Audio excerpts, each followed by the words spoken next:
Hey, Husky fans, Joe Summons here, NIU Athletics, joined by NIU head football coach Thomas Hammock. Coach, thanks for joining us today. Hey, thanks for having me. Hey, not a problem. Definitely had to recap spring. I mean, was out there Saturday. It was a beautiful day.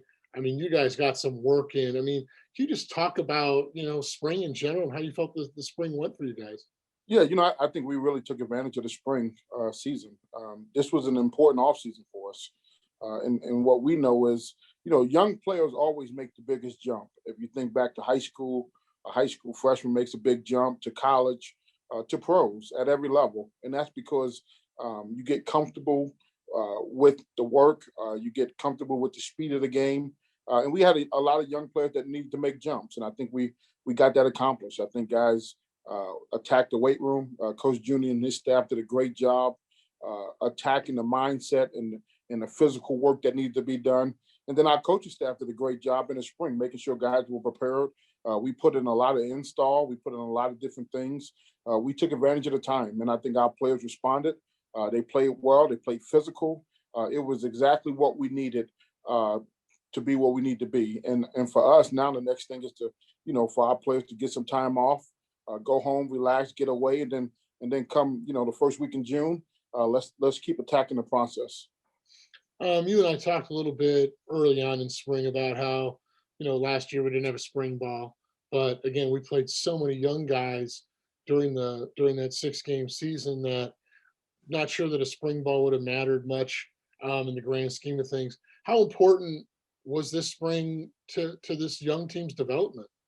Yeah, I think this spring was critically important, and that's why we really tried to make sure we followed the protocols for COVID, to make sure that we safe, and to make sure that we can have the type of practice that we need for the development of our football team, and to have 15 practices with very little COVID issues, and guys had a chance to go out there and compete and raise their level of play, should give them great confidence heading into the summer.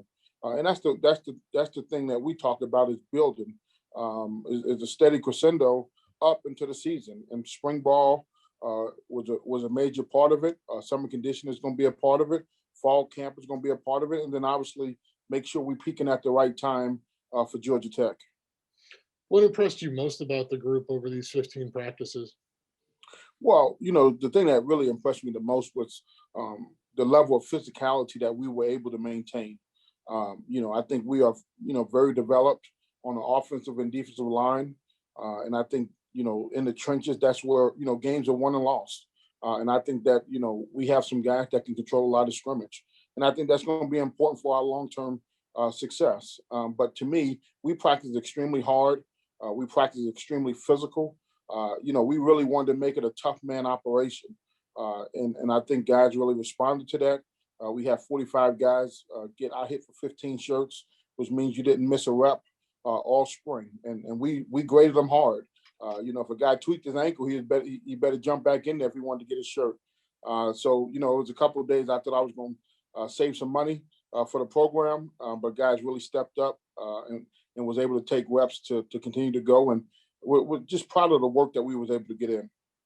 You talked about the trenches. I mentioned this with Coach Sorrentino, I think a week or so ago. The O-line was kind of like a work in progress last year. How important was it for them for this spring to kind of gel and come together? I mean, I thought they played fairly well out there this spring.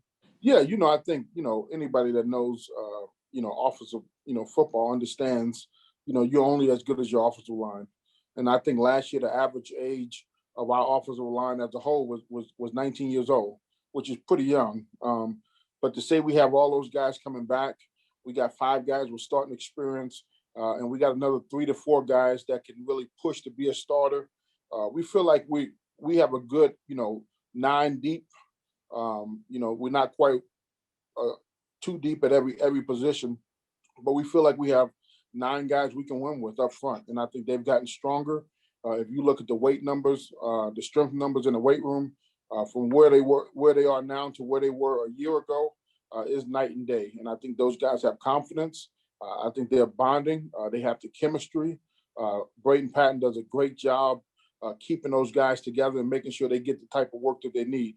One of the players told me, he said he was going home and he saw the offensive line walking through at their apartment. And to me, that's the type of thing that helps a team gets better when they take that ownership and accountability amongst themselves. And I think those guys have certainly done that.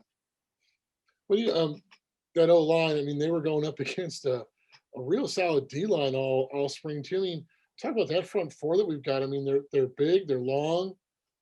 Just kind of give us a little breakdown of the D line. Yeah, the thing that's interesting is obviously, I think people are going to look at us and say we're young. We may be young in age, but not young in experience. And I think we have a tremendous defensive line. And to me, all great programs are run by the defensive line. And we put a lot of emphasis in our recruiting process on recruiting defensive linemen. I think, those are the guys that, they supposed to, beat up the offensive linemen every day and make them better. And that's the type of approach we take. And I think, up front, you just look at a guy like James Esther and Ray Thomas and Damon Taylor and Jeff Griffin and Pierce Akpong, Ivan Davis. You got guy, Devontae O'Malley, I can't forget him. When you start naming guys, there's always somebody you forget. But, the thing that's been really impressive is how physical they are, how well they use their hands, how much they can counter and react. And so, we get a lot of great work. And sometimes for us in practice, it's almost better to practice without the lineman because it's a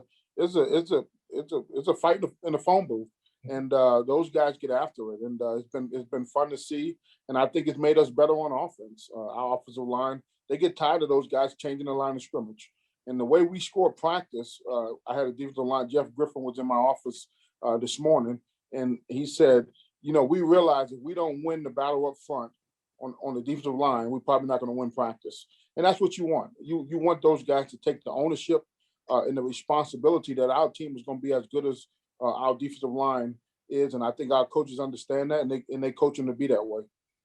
One of those guys the D line have been chasing around was our one of our new transfers, actually both of our transfers on offense.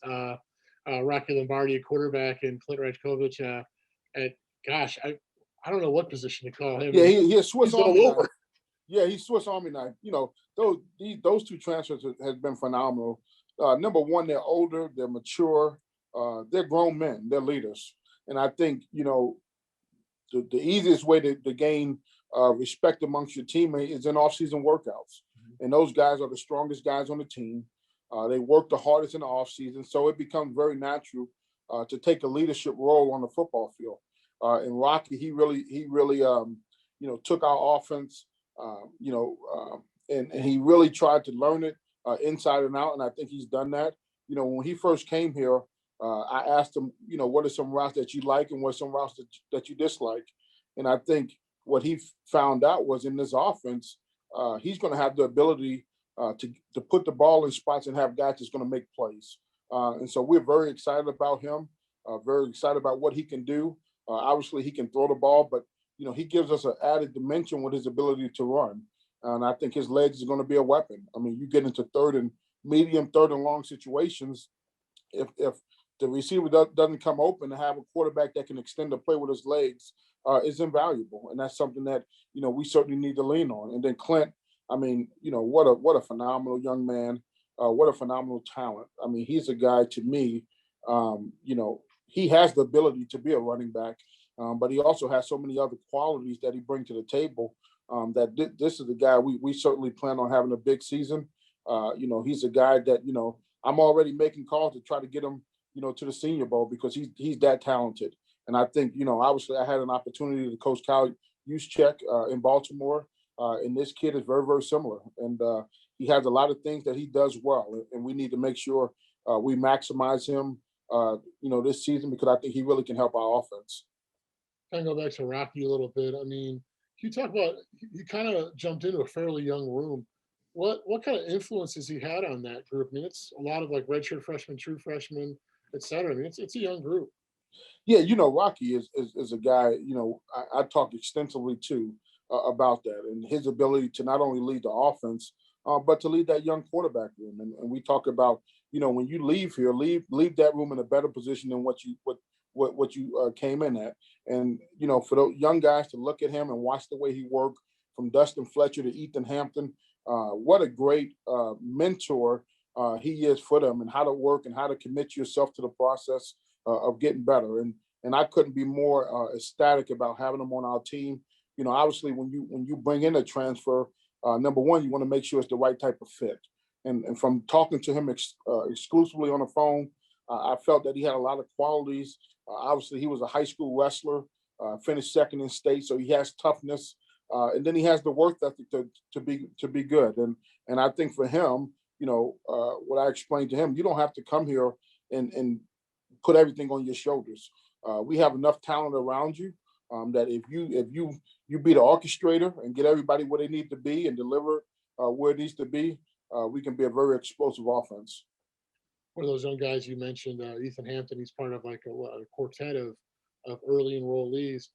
How they adjust to college life and college football? How do you think they handle these last? Yeah, obviously when you look to bring in mid-year guys, right?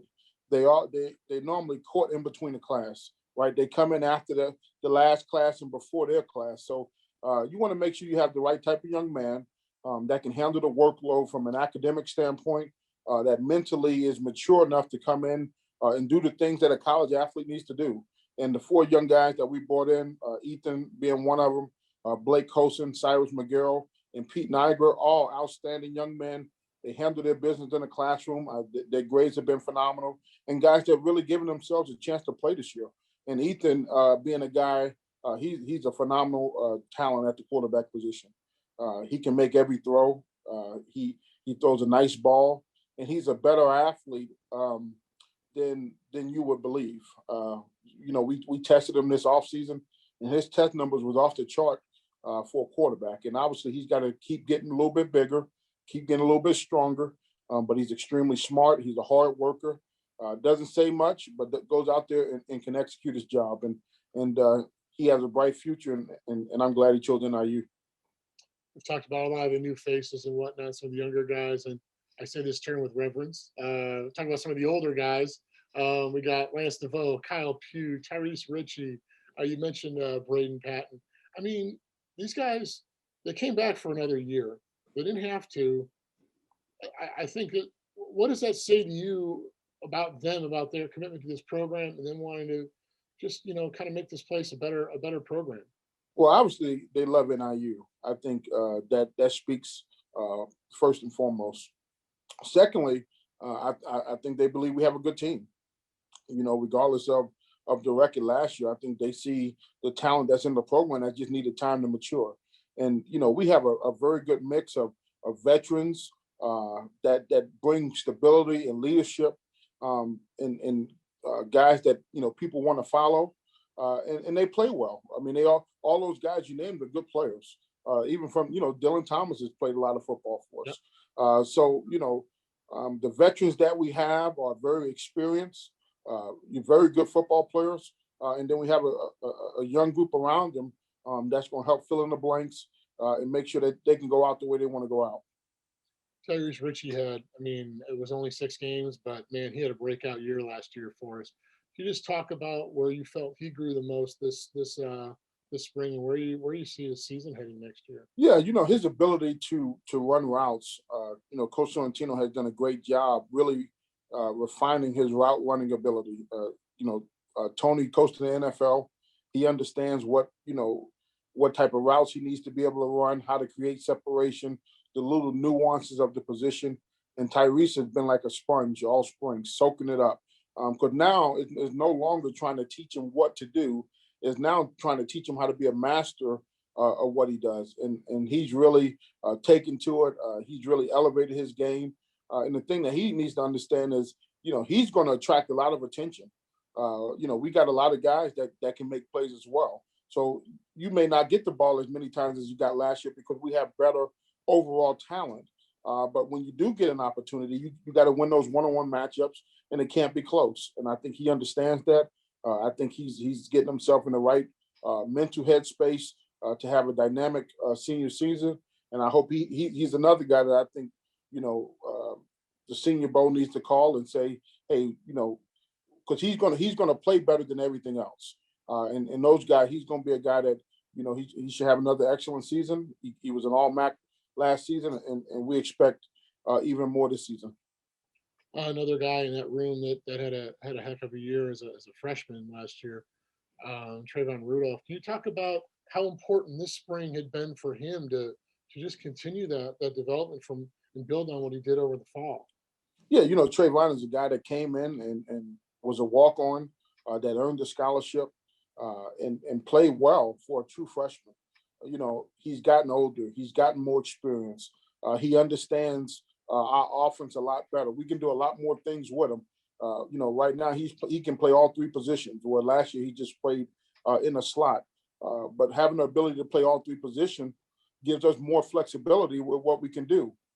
A guy like Fabian McCray really stepped up this spring and deserves the chance to play. So, to have the ability to move guys in different spots can make us a lot more explosive, a lot more dynamic, where we're not just relying on one guy to make a catch. We got numerous guys that can make catches.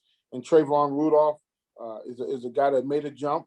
I think the sky's the limit for him and what he's going to be able to do for us in the fall. Harrison Whaley, I mean, he stepped into a situation where, I mean, he was a true freshman last year, played a lot at running back and did very well. He had some really good moments. Aaron Collins, Jaron Ducker. Can you talk about the running back room? I mean, there were some explosive guys out there over the spring.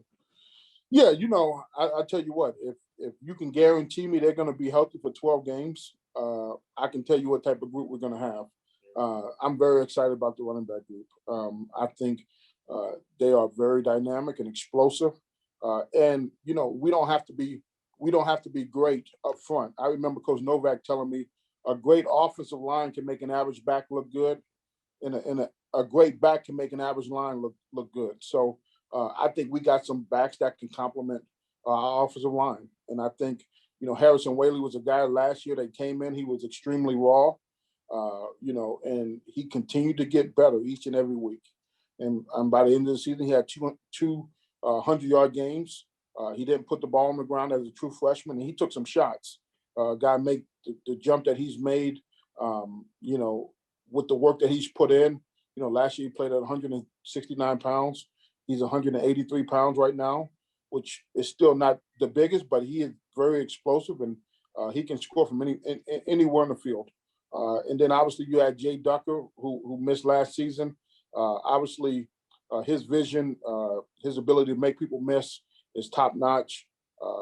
He's a guy. It's like anything. Your best ability is availability, and he needs to stay healthy, and he understands that. But we expect big things from him. And then Aaron Collins have gotten better this spring. He's running more physical.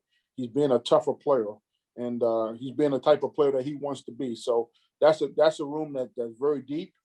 We got a lot of talent coming in June, and we're going to always make sure we have the type of backs in this program that can lead the program if need be. And I feel good about where we're going in that direction. One of the other young men that had a really solid year for us on the defensive side, Devin Lafayette. I mean, he looked like a different kid, even just in the spring. I mean, bigger, faster. Can you just talk about his growth over these 15 practices? Yeah, I think Devin is a guy that he came in as a mature young man, come from a good program down there in South Georgia. They're extremely tough, talented, played well as a true freshman, and to me, like I said, he looks like a fifth-year senior now. It's just amazing the growth and development that he's had. When you look at defense, you want to have difference makers at every level of your defense, and we are very close to having that. And I think Devin is a guy certainly on the back end that can change a game. He can make the big hit. He can make an interception. He'll down the ball in the open field. He's done all those things this spring, and I think he's the guy that people are going to start to know who he is very, very quickly. And you talk a little bit about the summer. What are some of the goals once these guys get back on campus in June? What are you looking to see out of them? Well, obviously in the summer we can't work with them per se, but really that's the time for them to develop their leadership amongst each other, because as we know, adversity will strike, and so how we are able to deal with adversity is normally developed in the summertime. Guys, working out together, grinding together, doing 7-on-7, with the quarterbacks or whatever they decide to do in the summer. Those are the moments where your team is really developed. And what I explain to them is, hey, we got a big group of freshmen coming in June as well. Okay. First of all, we're not a hazing operation, right? You want to teach those guys the standards and expectations of what it means to be a part of this program, what it means to play at this program and to play at a high level. Think of all the things that you guys did last year. Okay, teach them, what not to do. Okay, the effort, the discipline, the focus, and the toughness that's needed to play like a Husky. And I think, to me, in the summertime, that's where the leadership needs to rise on your team, and teach the younger guys. And that's how you build a culture and keep the culture that's the way that you want it. Talk about, is there a guy, I think I know the answer to this, and you may have mentioned, I'm not sure, but is there a guy that maybe was a contributor in the fall, was, got some playing time or whatever, but made that big jump during the spring that Husky fans are going to have to keep their eyes on once fall comes around? Yeah, that's a great question. I'll give you one on each side of the ball. Offensively, a guy that's made a jump would obviously be Harrison Whaley. I think, obviously, running back, he's going to touch the ball quite a bit, but he's made the jump that you want him to make. Defensively, Ray Thomas is a guy that he can single-handedly disrupt practice at the defensive end position. He's very physical. He's very mean. He's very nasty. He can knock a tackle into the quarterback if he wants to. He can knock a tackle into a back.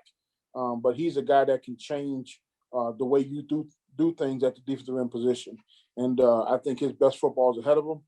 But he's a guy that played last year, started 6 games for us, but he's made a tremendous jump, and he's made the type of jump Devin Lafayette made. And he's a guy that we expect big things from, and I think we'll see that. Well, Coach, I can't thank you enough for taking the time and talking about it. It was, again, I keep going back to Saturday. That was one of the best practices I'd seen. I know I wasn't out there for all of them, but I mean, guys were flying around, and I thought it just looked really crisp, and really looking forward to seeing this team again merge together with some of those newcomers that we're going to have in June, and also obviously in camp in August. I mean, I think that's going to be the big challenge. I mean, just kind of working those guys into some of these established guys. Yeah, I think it's been very competitive, and it's good to see. And I think, we kicked it up after each practice to say the practice was over, and guys went into the locker room feeling good. And I think, for us as coaches, this is the best time now, because this is the evaluation time, right? You go back and reevaluate everything you did this spring, how you can be better. Coaches actually did a top 30 list. They turned it in this morning. Top 30 on each side of the ball. And for us, this is the fun time, because now we get to mix and match and see where we can put plug guys. And for us, we keep evaluating what we're doing. We got the summer to continue to evaluate, and then obviously for fall camp, it's go time. And I couldn't be more excited about Husky football. No, thanks again, Coach, for joining us, and best of luck this summer. Get some time off, and get ready to get back at it. Go Huskies.